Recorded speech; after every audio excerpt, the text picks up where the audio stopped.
Bonjour et bienvenue à la série Balados-diffusion du réseau Un Québec, l'endroit où la voix du patient, de la clinique et de la recherche se rencontrent.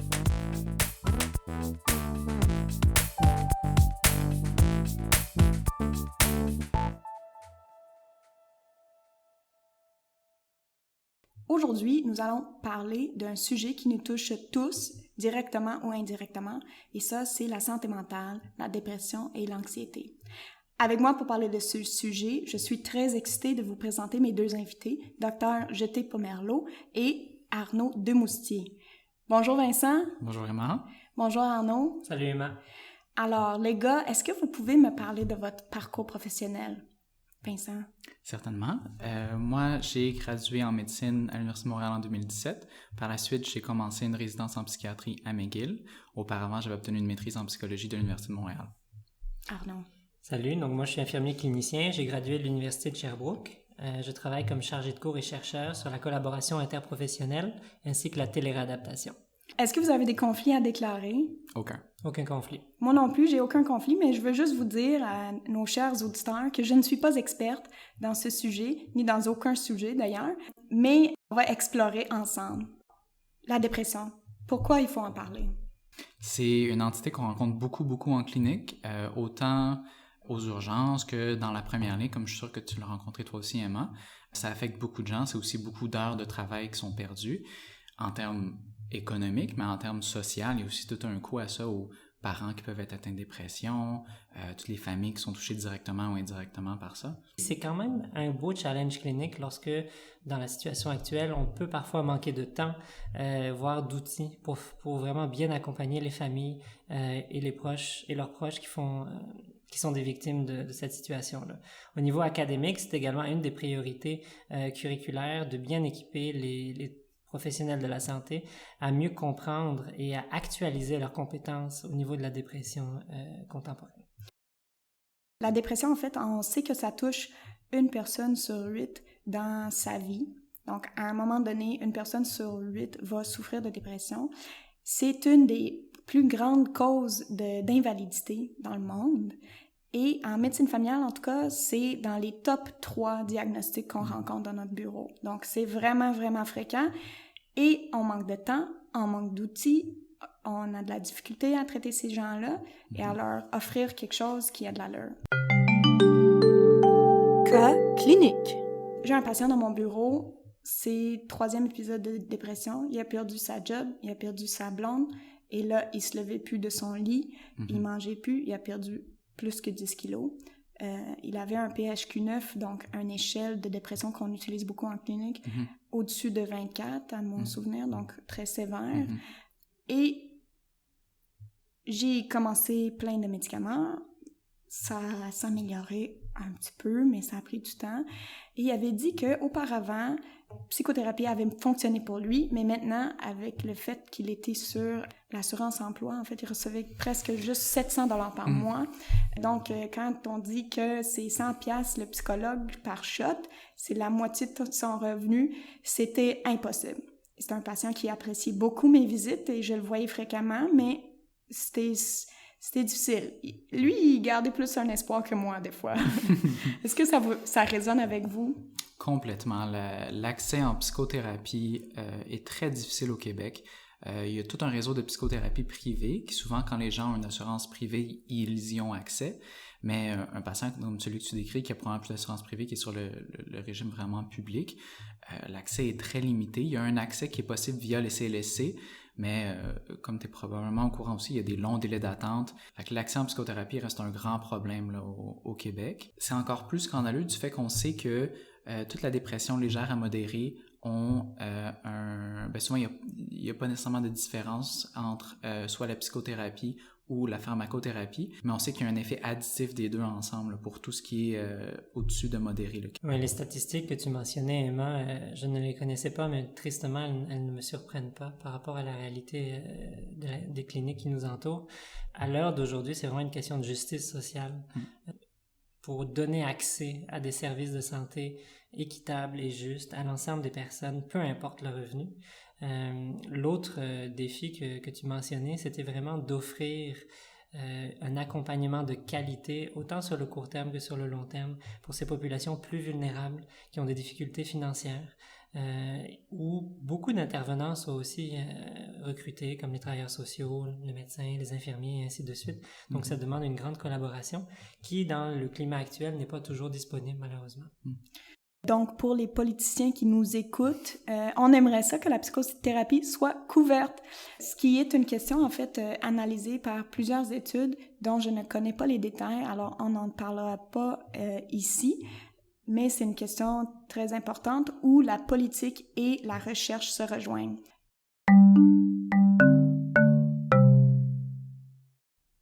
Je veux vous faire une mise en bouche. Moi, la question qui m'intéresse, c'est que si on se bat pour la psychothérapie ou pour le traitement de ces patients-là, est-ce que ça marche pour de vrai? On va examiner cette question-là plus tard. Mais avant de se rendre là, je voulais juste qu'on parle un petit peu, c'est quoi le tableau clinique? Un patient qui fait de la dépression. Astuce, la présentation clinique et les présentations atypiques font partie des objectifs du Collège de médecine famille du Canada. Si on se réfère au DSM, qui est notre outil en psychiatrie, la dépression, il faut au minimum avoir une présence d'anédonie, donc d'absence de plaisir dans nos activités, et d'une humeur dépressive, là, au minimum pendant 2 semaines. Bon, après ça, c'est la définition officielle, mais il y a toute l'appréciation clinique qui entre après ça. Chez l'adulte moyen, habituellement, ce qu'on va voir, c'est une période de 2 semaines et plus, de vraiment un épisode plus triste, moins de plaisir dans ses activités quotidiennes. Après ça, il peut y avoir beaucoup de variabilité dans différents symptômes. Il y a des gens qui vont se présenter avec plus d'appétit, d'autres moins d'appétit. La variable du poids est quelque chose qu'on observe souvent. La concentration, souvent on l'explore entre autres à travers le travail. Si la personne est capable de rester attentive à son travail, si elle fait des erreurs ou dans ses loisirs aussi. La présence de loisirs ou non en est un également. Le sommeil, ça peut aller d'un sens ou de l'autre. Il y a des gens qui vont dormir plus, d'autres qui vont dormir moins. Les idées suicidaires, c'est quelque chose qu'il faut toujours explorer, qui est toujours à éliminer lorsqu'on voit nos patients en urgence, dans vos bureaux aussi. Pour faire du pouce sur ce que le docteur Jeté disait, c'est une présentation qui est quand même pas toujours facile à déceler parce qu'il y a un grand stigma au niveau de la dépression encore aujourd'hui au Québec. C'est pas facile d'admettre que l'on se sent plus triste, que l'on se sent moins performant dans une société qui nous demande de toujours l'être un peu plus. Et c'est très difficile pour certaines personnes de simplement se présenter en clinique pour chercher de l'aide. C'est souvent lorsque ces patients-là ont atteint une situation critique de non-retour qui vont se présenter pour cela, ou bien c'est quelque chose qu'on va dépister à l'arrière d'un autre problème qui peut être un problème très commun comme du diabète, de l'hypertension. Et tout d'un coup, en bâtissant un beau lien thérapeutique, on découvre que c'est la santé mentale en fait qui est beaucoup plus centrale à cette situation-là qu'autre chose. Je me permets aussi de donner un petit aperçu. On parle beaucoup de symptômes typiques de la dépression, mais il y a également beaucoup de présentations atypiques, comme le disait Emma tout à l'heure. Chez la personne âgée, c'est un défi incroyable de vraiment distinguer la dépression d'autres problématiques de santé mentale, voire des problématiques neurologiques, mais aussi chez le jeune enfant, voire l'adolescent, c'est aussi particulièrement difficile à dépister. Ça aussi, ça fait partie de nos objectifs en médecine familiale, de vraiment considérer la dépression lorsqu'on a un changement de comportement, soit chez le jeune patient ou chez la personne âgée. Mais après aussi, il faut être ouvert à tous les diagnostics différentiels. Et je voulais en venir à ce point-là. Lorsqu'on parle de dépression, il faut aussi garder un esprit ouvert parce qu'on a un diagnostic différentiel à faire. Arnaud ou Vincent, si vous avez une façon de réfléchir à vos diagnostics différentiels, moi j'ai des boîtes, mais je serais intéressée à vous entendre là-dessus. Boîte numéro 1. La boîte, je dirais, non psychiatrique là, à éliminer. Fait qu'on a les problèmes hématologiques, en l'anémie, on peut imaginer quelqu'un qui est très anémique va avoir moins d'énergie, moins de motivation. Des problèmes pulmonaires peuvent venir à ça aussi, entre autres pour l'anxiété un peu, mais aussi tout ce qui est la baisse d'énergie. Des problèmes de sommeil peuvent être le problème endocrinien d'hypothyroïdie. Un diabète pourrait peut-être se présenter comme ça, quoique moins typique. Chez la personne âgée, qui peut se présenter de façon atypique, comme le disait Arnaud, il faut éliminer, ou même chez le jeune enfant, une forme de délirium hypoactif, là, la personne qui est plus retirée. Donc, toutes les étiologies infectieuses, les étiologies dans lesquelles, Emma, je suis certain que tu es plus calée que moi à ce niveau-là. Pour la boîte, non psychiatriques, dans le fond, il faut penser à toutes nos étiologies organiques, comme les problèmes thyroïdiens, les problèmes hématologiques, donc l'anémie. Et pour moi, apnée du sommeil rentre là-dedans. Donc, ça serait mes principales go-to pour la boîte non psychiatrique. Boîte numéro 2. Ensuite, on a tout notre diagnostic différentiel psychiatrique. Oui, il peut être assez large. On peut penser en ce moment, on parle de dépression, fait qu'on est plus dans unipolaire, mais il existe aussi la dépression bipolaire, donc des gens qui ont bipolar affective disorder, le trouble bipolaire, qui ont à la fois la dépression, mais également la manie ou l'hypomanie, dépendant de quel trouble bipolaire on parle. Il y a, toute la semi-psychiatrie, l'aspect délirium. Puis les troubles de personnalité. Qui peuvent se présenter de façon multiple.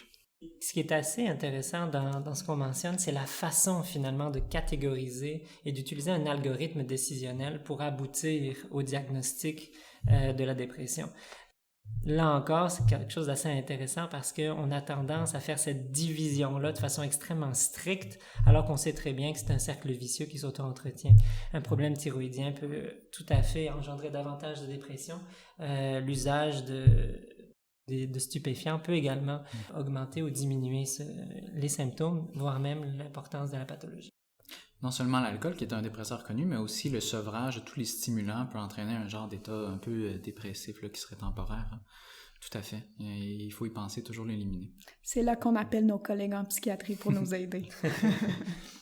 Boîte numéro 3. Moi, ma dernière boîte, c'est la boîte abus. Donc, abus de substances et aussi abus entre individus. Ça fait partie de notre rôle au quotidien de veiller à défendre les personnes contre l'abus, autant financier que psychologique, que parfois même physique, et de continuer à militer, j'ai envie de dire, pour l'advocacy des patients. Je voulais juste toucher sur un dernier élément qui est dans les objectifs de ce que le Collège des médecins de famille veut qu'on apprenne, et ça, c'est parler du suicide. Comment est-ce qu'on évalue le risque suicidaire? Alors, l'outil parfait d'évaluation du risque suicidaire n'existe pas. On ne peut pas l'éliminer à 100%. Cependant, ce qu'on peut faire, c'est vérifier tous les facteurs de risque qu'on sait qui sont connus.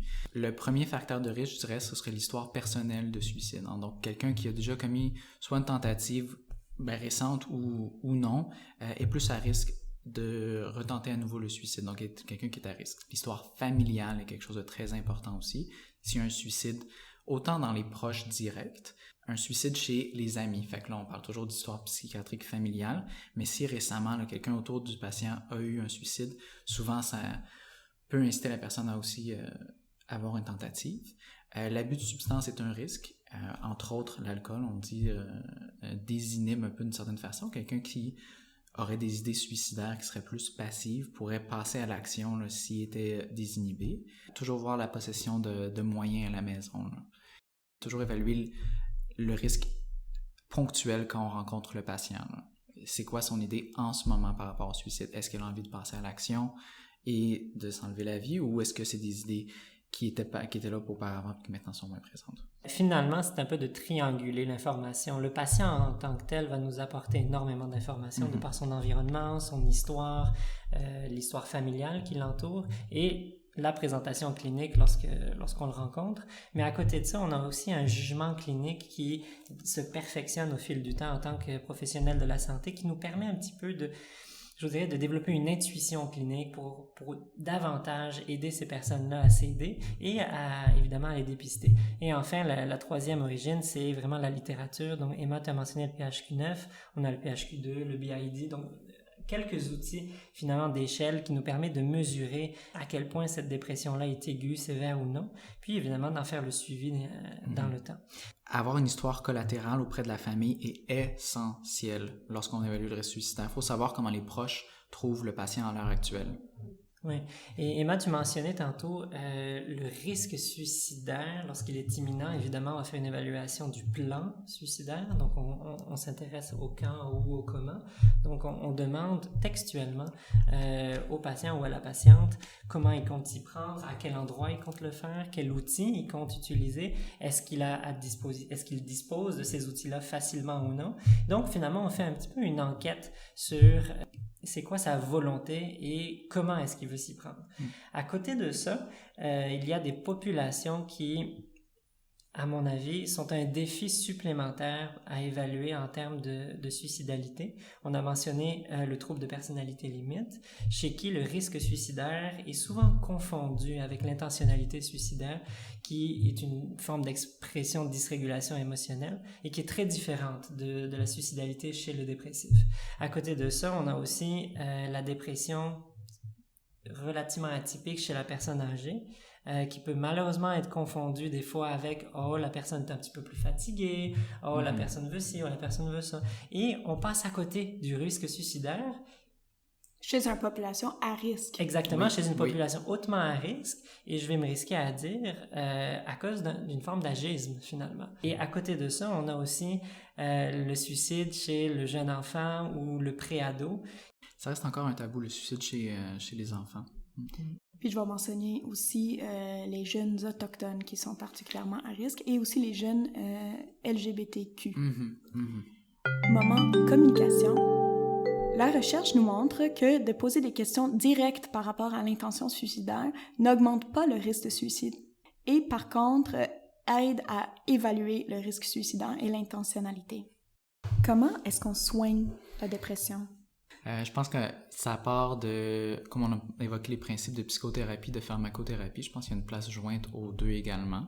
Il y a également vraiment une promotion de l'autogestion de soi qui est visée au travers de l'assistance que l'on peut fournir à cette clientèle-là. Donc, par exemple, aider la personne à trouver les habitudes de vie qui l'aident. Donc, c'est aussi de vraiment intervenir de façon très holistique. Vincent, je vais essayer de te coincer. Donc, quand on dit que la pharmacothérapie et la psychothérapie sont équivalents, on parle de quoi? Parce que lorsqu'on les étudie, qu'est-ce qu'on étudie? On étudie souvent, c'est souvent sur des échelles cliniques que ces études-là ont été basées. Donc, l'amélioration là, sur... Voilà, est-ce que ça a été basé sur le PHQ ou le BDI? Je suis plus certain. Mais habituellement, c'est sur ce genre d'échelle-là qu'on se fie. Ce qu'on n'évalue pas souvent, par contre, c'est le fonctionnement de la personne après. On se fie souvent à ces échelles cliniques-là, mais peu d'études regardent le fonctionnement au quotidien là, de l'individu. Ça, c'est un manque qui commence à être comblé dans la littérature. Donc, il connaît ses affaires. Dans une revue systématique en 2015 par Kamenov et al., on a regardé toutes les mesures, en fait les issues que les études ont utilisées dans la dépression, que ce soit dans les traitements psychothérapiques ou pharmacologiques, et 80% ont évalué des échelles comme le Beck Depression Inventory ou le Hamilton D, Hamilton Depression Rating Scale. Peu d'études évaluent le fonctionnement. Alors, lorsque Arnaud parle de empowerment, de parler d'habitudes de vie, ben en fait, il n'y a aucune étude qui regarde ça, ben pas aucun, mais très peu d'études qui regardent ça. Et finalement, il faut se poser la question, c'est quoi le outcome qui nous intéresse?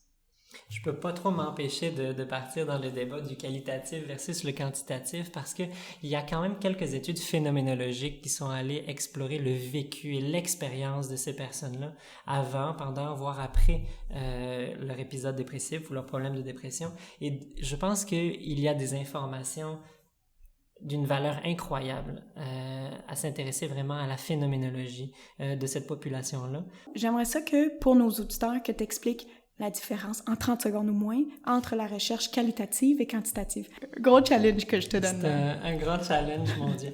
De façon très simple, la recherche qualitative se base généralement sur le processus d'entrevue et on prend le temps vraiment d'explorer qu'est-ce qu'ils ont vécu, d'en apprendre plus sur le processus, le cheminement qu'ils ont accompli. Et grâce à ces entrevues-là, on arrive, par le biais d'une analyse très rigoureuse, à tirer des conclusions qui sont généralement transférables, parfois même à d'autres populations, et qui nous permettent vraiment d'influencer nos pratiques cliniques, mais aussi nos choix académiques. Grâce à des revues qualitatives, on a vraiment accès à qu'est-ce que les patients peuvent penser, à comment est-ce qu'ils vont vivre cette expérience difficile. Et grâce à ça, on peut vraiment personnaliser notre approche avec eux.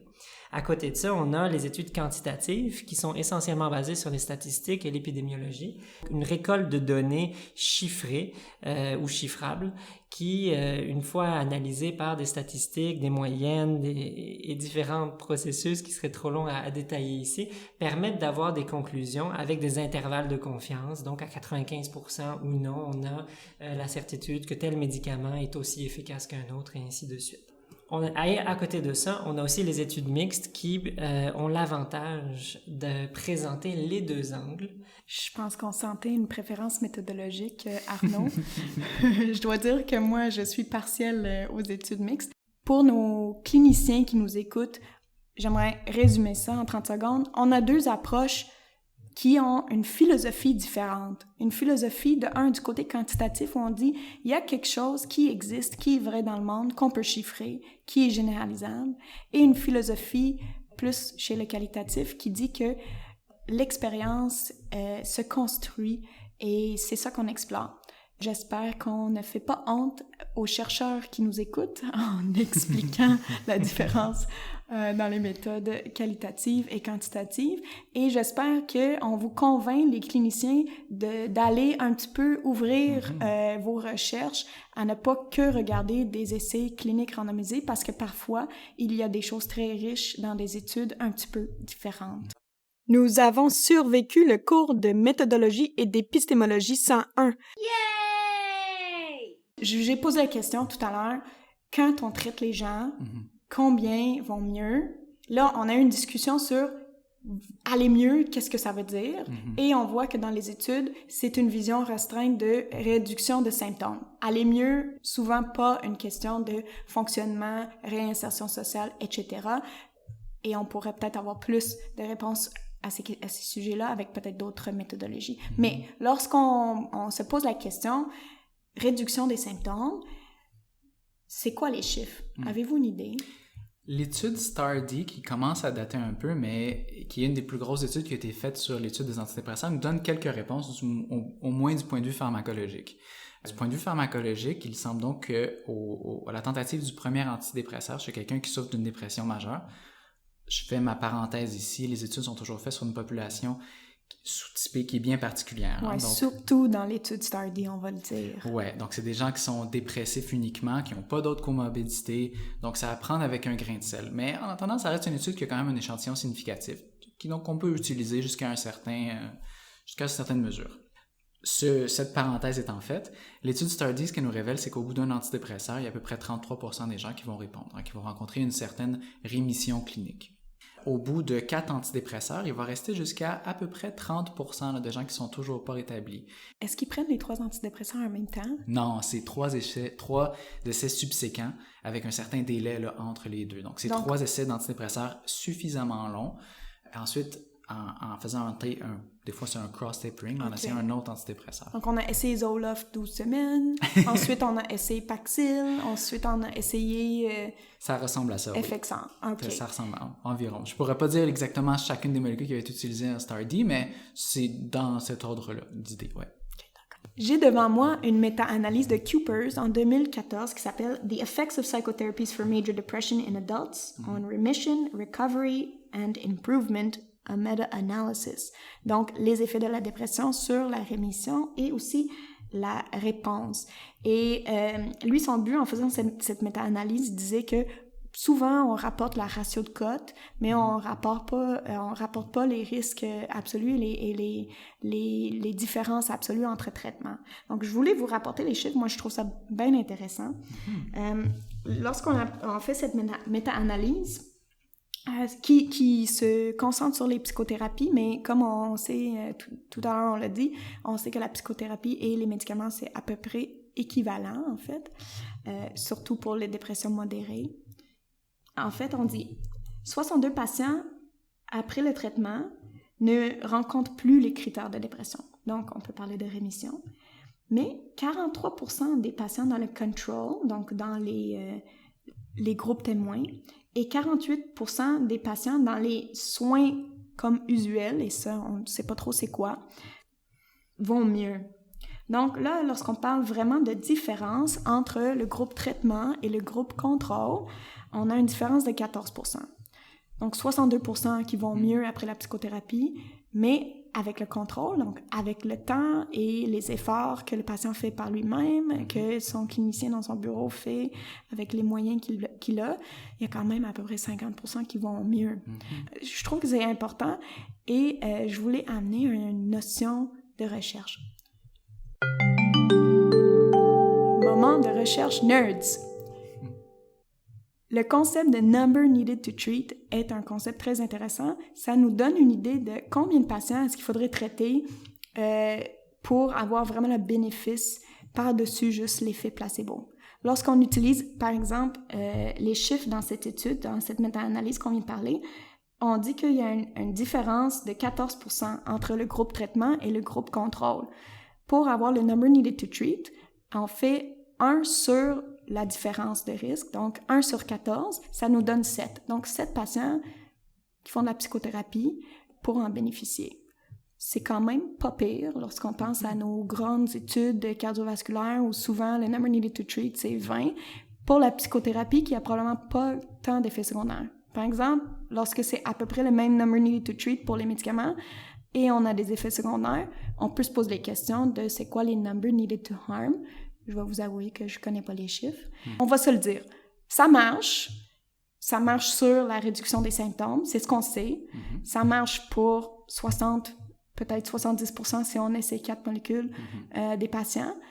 Il y a ces 30% qui sont treatment resistant, et là, c'est une autre catégorie, et on va peut-être pas aborder tant que ça. Mais lorsqu'on donne le médicament, qui souvent, nous, en clinique, les médicaments, c'est ce qui est le plus accessible, mais c'est quoi les effets adverses qu'il faut qu'on connaisse? Il y a plusieurs effets adverses que la plupart des gens en première ligne, là, et aussi en psychiatrie, devraient connaître sur les antidépresseurs. Les premiers, la plupart sont transitoires. On parle de problèmes gastro-intestinaux qui peuvent être là d'ici les quelques semaines, de problèmes de concentration, des fois des maux de tête qui peuvent être transitoires. Il y a, comme plusieurs d'entre vous sont au courant, un black box warning qui sont sur les ISRS, qui mentionne que les idées suicidaires peuvent augmenter là, en début de traitement, ce qui est la raison pour laquelle on aime toujours avoir un suivi quand même assez serré là, lorsqu'on initie un antidépresseur. Il y a une bouffée d'énergie qui peut venir, qui peut inciter les gens à agir. Donc, très important d'offrir un suivi. Un autre sur lequel je veux juste inciter une parenthèse, c'est les effets sexuels secondaires, desquels des fois on ne parle pas en tant que clinicien, mais qui sont très importants. Là. Donc là, autant questionner chez l'homme l'érection, l'éjaculation, la libido, et chez la femme, là, tout ce qui est de l'humidification, tout ce qui est de la libido également, très important, souvent pas rapporté, mais essentiel, et que ceux-là ont tendance à ne pas s'en aller avec le temps. Donc, autant en tant que les patients doivent le rapporter, mais les cliniciens doivent aller le demander et ajuster le traitement là, si besoin est ressenti de la part du patient. Puis la prise du poids, élucidez-moi. C'est variable. Hein? Tout le monde peut être un peu différent. Il y a certaines molécules qui sont plus associées à une prise de poids, d'autres moins. Après ça, j'aurais tendance à penser que selon les classes, il y en a certaines qui sont plus... Les IRSS seraient par exemple plus à risque, là, à mon avis, quelque chose comme le bupropion, par exemple. Fait que ce serait à évaluer, ce serait le cas par cas en clinique. Les études que Emma nous rapporte sont extrêmement intéressantes parce qu'elles vont guider notre pratique, elles vont continuer à guider la recherche, mais méthodologiquement, elles ont encore de grands défis. Souvent, dans ces études-là, on exclut les personnes qui ont des comportements plus ou moins suicidaires pour des raisons éthiques. On exclut également les multicomorbidités qui pourtant sont les portraits les plus classiques que l'on rencontre en clinique. La majorité des patients ont plus qu'un symptôme. Il y a de beaucoup de grosses comorbidités. Tout à fait. Donc, c'est difficilement, je vous dirais, généralisable à l'ensemble de la clientèle que l'on peut fréquenter. Puis pour retourner aux symptômes, les symptômes, c'est des choses que l'on peut rencontrer autant dans tous les milieux. Donc, on peut être dans une clinique externe, d'endocrino, problèmes thyroïdiens, problèmes de diabète, avec une comorbidité de dépression. Puis ça peut être, on mange moins, on dort moins, on a moins d'activité sexuelle, comme l'a mentionné Dr. Jeté. Mais à côté de ça, vu l'étendue des symptômes, c'est quand même assez difficile à évaluer parce que pour bien le faire, il faut être capable de rencontrer le patient souvent, de façon régulière, pour avoir un suivi régulier. Et là, l'attrition devient extrêmement importante. Ces patients-là, parfois, ne se présenteront pas Peut-être que c'est associé aux difficultés qu'ils vivent, peut-être que c'est associé à la problématique de santé mentale qu'ils ont, mais l'adhérence thérapeutique, l'accès aux patients est un défi en soi pour vraiment avoir une bonne évaluation symptomatique. Les patients qui se pointent pas en clinique, c'est un sujet qu'on connaît bien en médecine familiale. C'est dans tous les domaines. Pour les populations qui sont souvent pas étudiées dans ces grands essais randomisés cliniques, spécifiquement les populations gériatriques, il faut réfléchir aux chutes. Oui. Et il y a des études qui nous montrent que les chutes augmentent avec les ISRS. On a de l'hyponatrémie avec les ISRS et aussi on a un effet antiplaquettaire augmenté, donc les risques de saignement aussi. Donc, il faut juste y réfléchir. On a maintenant à peu près tous nos patients qui sont sur des anticoagulants. Donc, il faut vraiment y penser. Le QTC aussi chez certains patients. Exact, et le QTC. Pour conclure, les gars, est-ce qu'on a des outils, est-ce qu'on a des choses qu'on peut faire dans notre bureau qui sont faciles, rapides, qui aident nos patients? Moi, je pense qu'un des outils que j'aime beaucoup utiliser, c'est ce qu'on appelle l'activation behaviorale, qui vient avec, c'est un peu partie de la TCC, la thérapie cognitivo-comportementale, de voir qu'est-ce qui a été fait dans son quotidien qui a permis de remonter son humeur. Et de juste de trouver l'endroit où le patient se sentait, ne serait-ce qu'un point ou 2 points de plus, le mieux, je trouve, pour augmenter l'humeur des patients, c'est les activités qu'eux-mêmes réussissent à faire. Alors moi, je peux proposer de faire de la natation, de faire de la marche, faire tout ça. Si c'est des activités que le patient entreprend naturellement ou faisait naturellement auparavant et qui aidaient son humeur, je pense que c'est le meilleur élément qu'on peut réintroduire dans sa vie. Fait qu'en termes d'activation behaviorale, comme l'évoquait M. Doumoussier auparavant, je pense que c'est un outil qui m'aide beaucoup. Moi, je prescris 10 minutes de marche par jour sur un papier, puis les patients rient de moi, mais je pense que ça marche.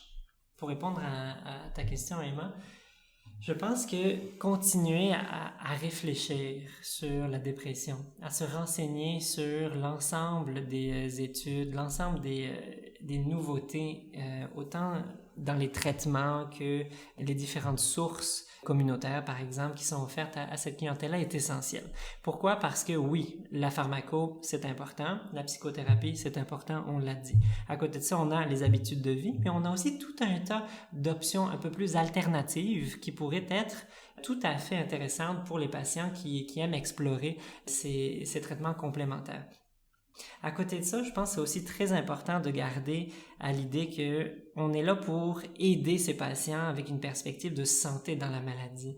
On n'est pas là pour traiter une maladie. On est là pour aider ces personnes à s'aider elles-mêmes. Aider les gens. Et, exactement. Et je pense que c'est très important de se rappeler que en axant notre démarche sur les forces, les espoirs que le patient peut présenter dans une perspective multisystémique, donc de ne pas s'arrêter à la vision vraiment biologique pure, mais bien aller chercher l'entourage, aller chercher le fonctionnement social, l'insertion sociale qui peut être l'expression ultime de guérir la dépression, entre guillemets, si on utilise le mot guérir. Ça reste essentiel. On a mentionné la psychothérapie, mais juste une parenthèse là-dessus, c'est ce que les études semblent démontrer aussi, c'est ce qui est vraiment le plus important dans la psychothérapie, c'est l'alliance thérapeutique qu'on a avec le patient. Fait que ça, c'est quelque chose que les gens peuvent rencontrer avec leur médecin de première ligne. Dès qu'on a une bonne alliance, quelqu'un pour nous supporter au quotidien, ça fait c'est ça qui fait le plus de différence là, dans l'approche thérapeutique, là, qu'on compare TCC, psychodynamique ou quoi que ce soit. C'est vraiment le lien avec le clinicien qui fait une énorme différence. Fait que ça, c'est une place où autant les gens en première ligne qu'en troisième ligne peuvent travailler. Des fois, c'est même le chiro là, qui fait ça. Oui, Il y a un domaine qui est un peu tabou dans ce sujet-là, c'est la spiritualité. C'est quelque chose que l'on aborde rarement en clinique, mais qui quand même devrait avoir sa place parce que si on arrive à aider le patient à retrouver ses espoirs, ses rêves, voir sa spiritualité, ça peut vraiment être un outil thérapeutique inestimable de reconnecter un petit peu avec qu'est-ce que la vie signifie, quel est le sens de l'existence, ce genre de considérations-là. Je pense que c'est aussi important de les avoir en tête, en plus de la prise en charge traditionnelle qui est celle des médicaments et de la psychothérapie. Donc, si vous avez la chance d'être un patient de Arnaud, vous allez avoir des discussions intimes sur vos relations avec Dieu et vos relations sexuelles. Absolument. C'est essentiel. Pour conclure, j'aimerais vous dire qu'on va avoir un épisode complet dédié à l'étude Aller mieux à ma façon, qui est un outil clinique qui parle de empowerment, un outil qu'on commence à implanter au Québec. Donc, restez à l'affût pour avoir plus d'informations là-dessus. Et merci énormément d'avoir été avec nous, de nous avoir écoutés. J'espère que ça va vous aider dans votre étude pour vos examens. Et j'espère aussi que ça va vous aider vraiment dans la clinique, dans votre quotidien clinique, et de connaître un petit peu de, quand on dit que ça marche, de quoi on parle pour de vrai. Je pense qu'il faut se poser ces questions-là. Je me permets un dernier message. On parlait de la dépression auprès de la clientèle, des patients, des patientes. Il faut se rappeler que c'est quelque chose qui peut nous arriver à nous en tout temps, selon les événements de la vie, particulièrement dans des moments stressants comme les études, les examens, les CARMS et autres difficultés, que ce soit en médecine, en sciences infirmières ou autres. Et donc, de rester très vigilant à prendre soin de soi pour mieux prendre soin des autres. C'était tellement pertinent ce que Arnaud disait.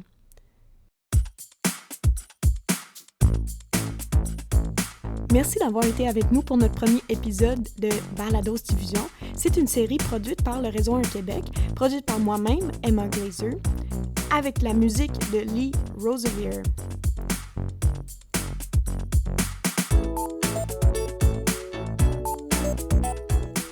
Restez à l'affût pour notre prochain épisode où nous allons rencontrer les chercheurs du projet Aller mieux à ma façon et nous allons recueillir l'expérience patient. D'ici là, prenez soin de vous.